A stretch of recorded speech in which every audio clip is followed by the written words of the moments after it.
Rule of third, leading lines, frame within frame, symmetry, negative space.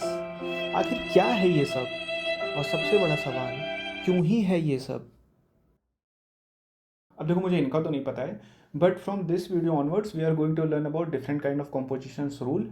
और हम ये समझने की कोशिश करेंगे कि जो हमारे पास डिफरेंट काइंड ऑफ कॉम्पोजिशंस हैं उनको कहाँ पे कैसे और कब यूज़ करना है सो दैट हम बेटर फोटो क्लिक कर पाएँ। So hi everyone, my name is Satyam and hope you guys are doing well. So देखो, before starting any kind of composition rule I would like to request you guys कि अगर आपने अभी तक ये channel को सब्सक्राइब नहीं करा है तो प्लीज़ सब्सक्राइब। तो अब हम आते हैं अपने टॉपिक के ऊपर।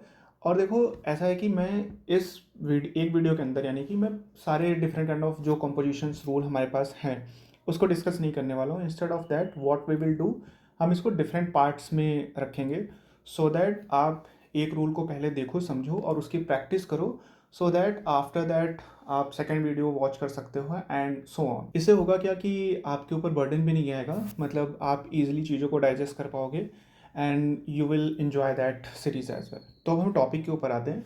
तो देखो, किसी भी कॉम्पोजिशन रूल को समझने से पहले उसमें सबसे इम्पॉर्टेंट जो पार्ट होता है वो है फोकल पॉइंट। तो हमें सबसे पहले ये समझना होगा कि फोकल पॉइंट आखिर होता क्या है। तो देखो, जब भी आप कोई पिक्चर या फिर कोई मूवी आप देख रहे होते हो तो उसके अंदर आपको बिना किसी के बताए ये डायरेक्टली पता चल जाता है कि उस पूरे इंटायर फ्रेम के अंदर जो मेन पॉइंट है आपका, या फिर हम ये कहें जो मेन सब्जेक्ट है वो कौन सा है। अब देखो, वो सब्जेक्ट कुछ भी हो सकता है, मतलब वो कोई पर्सन हो सकता है या फिर आपका जो लीड एक्टर है या विलेन हो सकता है या फिर वो लैंडस्केप हो सकता है। तो सवाल ये उठता है कि आखिर ये सब होता कैसे, मतलब हमारा डायरेक्ट अटेंशन जब भी हम कोई सीन या फोटो देखते हैं तो डायरेक्टली हमारा जो अटेंशन है वो मेन सब्जेक्ट पे जाता कैसे है। तो देखो, ये सारी चीज़ें पॉसिबल हो पाती हैं by using of right focal point. अब देखो, फोकल पॉइंट को ना हम एरिया ऑफ इंटरेस्ट भी कहते हैं। तो ये आपके एंटायर फ्रेम का वो पार्ट होता है जहाँ पे व्यूवर्स का सबसे ज़्यादा अटेंशन होता है। और इसी फोकल पॉइंट को यूज़ करने के लिए फोटोग्राफी या फिर सिनेमाटोग्राफी के अंदर different kind of compositions rule हैं, जिनमें से जो सबसे पहला हमारा रूल है वो है रूल ऑफ थर्ड। तो देखो, रूल ऑफ थर्ड की अगर हम बात करें तो ये फोटोग्राफी या सिनेमाटोग्राफी के अंदर यूज़ होने वाला सबसे basic but at the same time सबसे इंपॉर्टेंट रूल में से एक है। तो जो आपका पूरा इंटायर फ्रेम होता है उसको आप 2 verticals and 2 horizontal lines draw करके डिवाइड करते हो। अब देखो, इस चीज़ को हम ग्रिड बोलते हैं और इस चीज़ को आप अपने कैमरे और फ़ोन दोनों के अंदर ऑन कर सकते हो।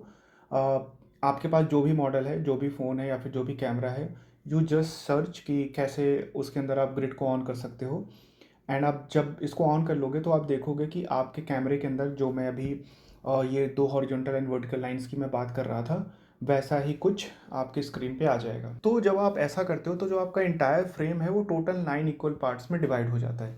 और जो ये चारों लाइंस जहाँ पे इंटरसेक्ट करती हैं वो टोटल 4 पॉइंट्स होते हैं और इन चारों पॉइंट्स को हम गोल्डन पॉइंट्स भी बोलते हैं। तो देखो, होता क्या है ना कि जब भी आप कोई सीन शूट कर रहे हो और उसमें आपको आपका सब्जेक्ट पता हो, यानी जो आपका मेन सब्जेक्ट है वो आपको पता हो कि कौन सा है, तो ट्राई करो कि उसको इन 4 गोल्डन पॉइंट्स के ऊपर रख के शूट करो एंड देखो कि कौन से पॉइंट पे आपका जो सब्जेक्ट है वो ज़्यादा बेटर लग रहा है। अब देखो, ये तो बात हो गई कि जब आपको पता हो कि आपका मेन सब्जेक्ट आपके फ्रेम में है, but what about landscape photography जहाँ पे आपको पता ही नहीं कि आपका मेन सब्जेक्ट कौन है। तो वहाँ पे आपको ये जो गोल्डन पॉइंट्स हैं उसको इतना फॉलो करने की ज़रूरत नहीं है। वहाँ पे बेसिकली आप क्या करो कि जो आपने 2 हॉरिजॉन्टल लाइंस हैं उनमें से जो आपकी लैंडस्केप है जिसकी आप फोटो क्लिक कर रहे हो, जो पार्ट ज़्यादा इंटरेस्टिंग है उसको आप ज़्यादा वेटेज दो। तो इसको हम एक एग्जांपल से समझते हैं। फॉर एग्जांपल, आप कोई एक लैंडस्केप शूट कर रहे हो और आप वहाँ पे देख रहे हो कि आपका जो स्काई वाला पार्ट है वो आपके लैंड के कंपैरिजन में ज़्यादा इंटरेस्टिंग है।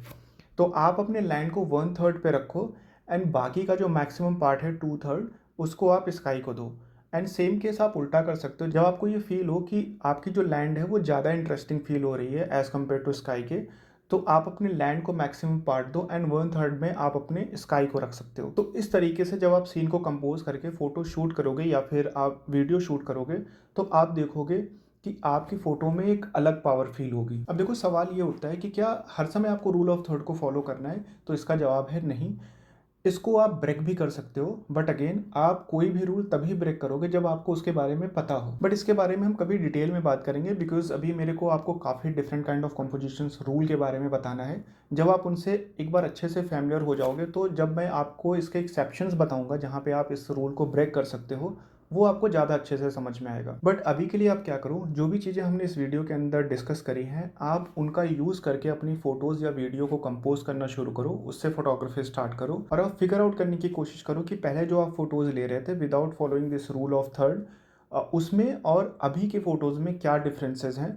अब देखो, ये आप जितना प्रैक्टिस करोगे, जितना इसको यूज़ करोगे, उतना ही ज़्यादा आपको इसकी अच्छे से अंडरस्टैंडिंग होगी। तो देखो, फ़ोटोग्राफी या फिर सिनेमेटोग्राफी एक ऐसी फील्ड है जिसमें आप जितना इसको प्रैक्टिस करोगे, जितना यूज़ करोगे, उतना ही आपको समझ में आता जाएगा। इसमें ऐसा नहीं कि आपने ये रूल पढ़ लिया, इसको समझ लिया और जस्ट मैंने बता दिया and you will able to capture good photos. इसको आप खुद से प्रैक्टिस करो, तब आपको ये चीज़ ज़्यादा अच्छे से समझ में आएगी, ज़्यादा बेटर ढंग से समझ में आएगी। और जैसा कि मैंने कहा कि किसी भी रूल को बहुत स्ट्रिक्टली फॉलो करने की ज़रूरत नहीं है। देखो, क्रिएटिव फील्ड के अंदर एक बहुत ही अच्छा टर्म्स है जिसको हम कहते हैं क्रिएटिव लिबर्टी। अब इसके अंदर होता क्या है कि कोई भी इंसान जब चाहे, जैसे चाहे, किसी भी रूल को ब्रेक कर सकता है। बट उस रूल को ब्रेक करने के लिए आपके पास एक प्रॉपर, एक वैलिड रीज़न होना चाहिए, आपका इंटेंशन होना चाहिए और एट द सेम टाइम आपको ये मेक श्योर करना चाहिए कि जब आप वो रूल ब्रेक कर रहे हो तो क्या ऐसी चीज़ है जो आप पाना चाहते हो उस रूल को ब्रेक करके। So this is all about this video. Next video में हम लीडिंग लाइंस कंपोजिशन के बारे में बात करने वाले हैं। उसमें हम रूल ऑफ थर्ड को भी थोड़ा यूज़ करके देखेंगे, उसको समझने की कोशिश करेंगे कि दोनों के कॉम्बिनेशन से आप और अच्छी कैसी फ़ोटोज़ क्लिक कर सकते हो। सो आई होप कि आपको ये वीडियो पसंद आया होगा और अगर आपको ये वीडियो पसंद आया तो please hit like button. And जैसा मैंने कहा, अगर आपने अभी तक ये चैनल सब्सक्राइब नहीं करा है तो प्लीज़ करो यार, क्या ही सोच रहे हो। So that's it about this video. Thank you so much guys for watching this video. Have a nice day and bye bye, take care.